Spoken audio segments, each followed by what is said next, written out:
Ladies and gentlemen, this is the general announcement for China Airlines Flight CI005 and Delta 7734.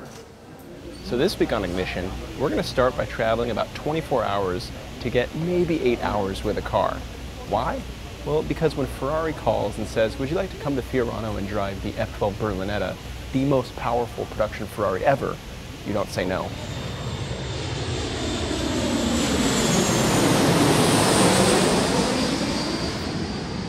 Because our window of time with the F12 is very small, this episode is going to be different.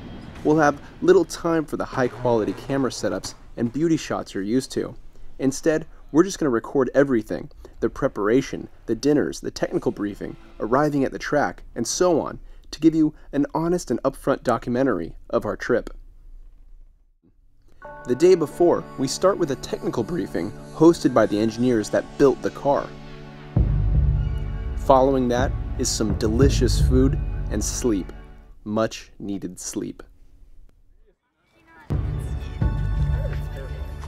So it's about 8:30 in the morning in Maranello, which means it's, what, 11:30 at night on the West Coast? And no time for jet lag though, because we're about to take off for Fiorano. You can sense the eagerness in the group. Maranello, after all, is Disneyland for car enthusiasts. Everything wears the proud prancing horse logo. Entering Fiorano with exclusive access is the stuff of childhood dreams. One of the most interesting things about the F12 is its design. In particular, you have this line that starts here in the hood, cuts through the fender, comes over here through the door, and actually terminates on the quarter panel. The most controversial bit of it, of course, is this right here. The air actually travels underneath it and creates downforce. This functions as a spoiler. Ferrari calls it the aero bridge. And with it and a couple other tricks, this car actually generates over 270 pounds of downforce at 125 miles an hour. Then you have these guys right here. At the right temperature and at the right speed, they actually flip open, allowing air to come in and cool the brakes. It's a very cool piece of technology. And then of course there's the stylized rear bumper, and I absolutely love it. The F1 inspiration all the way down to this fog light here. It's functional though. These are actually going to draw air through it as the car is accelerating at a high speed.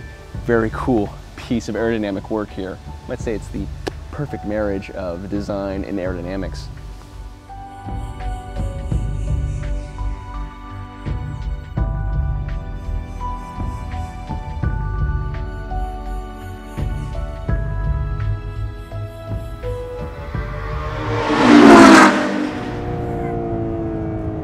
I'll give you a fair warning.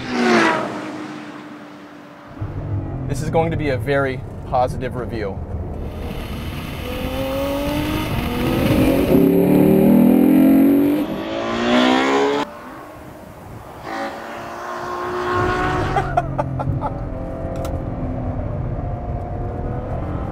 It's tough because you want to concentrate, you want to be fast.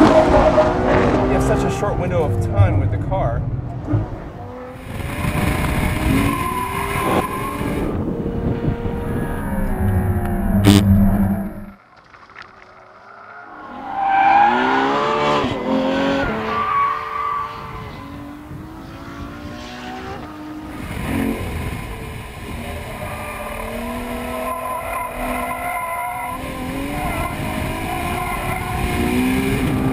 That's fifth gear, wide open throttle. What a car.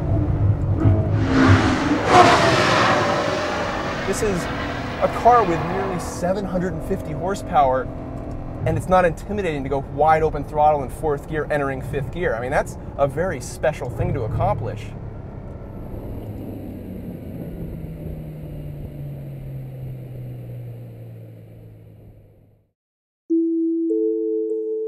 So we just finished our track session at Fiorano, and what an incredible way to introduce an incredible car. Now we're going to take one and drive it on the same roads that Ferrari used to develop the car.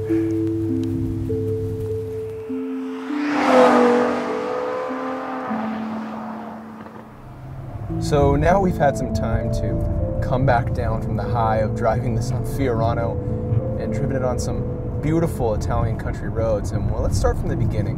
What is the F12 Berlinetta? Well, it's the replacement for the 599. It's Ferrari's flagship front-engine V12 rear-wheel drive coupe.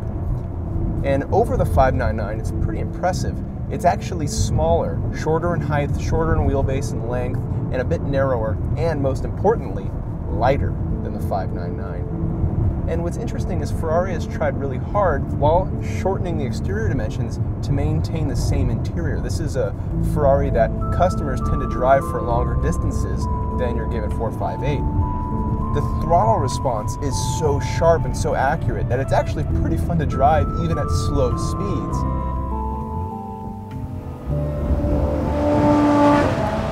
I also need to mention the steering because it takes some getting used to. You only have about 2 turns lock to lock, and the movement is so precise you can drive this car literally with your fingertips. It gives such perfect feedback to your hands that it makes it so easy to drive around town or fast on a racetrack. This is a very technologically advanced car, but all those computer systems aren't screaming in your face the whole time when you drive it. They managed to hide it particularly well underneath the stunning exterior and the way this thing drives. And then there's the sound it makes when you roll on. It's a terrific intake growl, and then just this snarl through the exhaust pipes. It is pure music to the ears. And you get a burble and crackle on deacceleration and ask for a downshift, and it's just instantaneous. Building a car like the F12 Berlinetta is very difficult because it's supposed to be a comfortable Grand Tourer car that you could drive for long distances, but then being a Ferrari, you also expect it to have extreme performance. And somehow Ferrari's managed to do that. They've managed to make a car that's comfortable on the streets, easy to drive, easy to place on the road, and then when you take to a racetrack, it's utterly mind-blowing. Everything is in absolute harmony with everything else.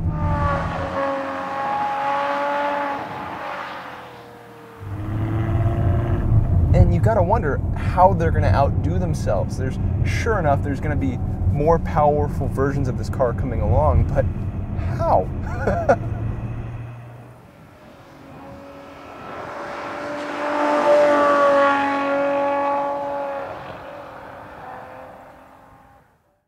While our time with the F12 can only be described as criminally short, it was so worth it. It was worth every second of the flight to Maranello. It was worth every second of the flight home and the time we spent in endless security lines. The F12 is simply an incredible supercar. But the thing is, calling it the most powerful production Ferrari ever almost does it a disservice. It may have great gobs of power, but it's so much more than that.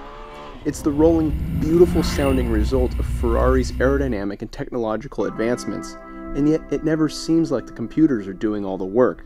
It still feels organic and driver-focused. The F12 is immediately charming, monstrously fast, and easy to drive. It leaves you desiring so much more of it.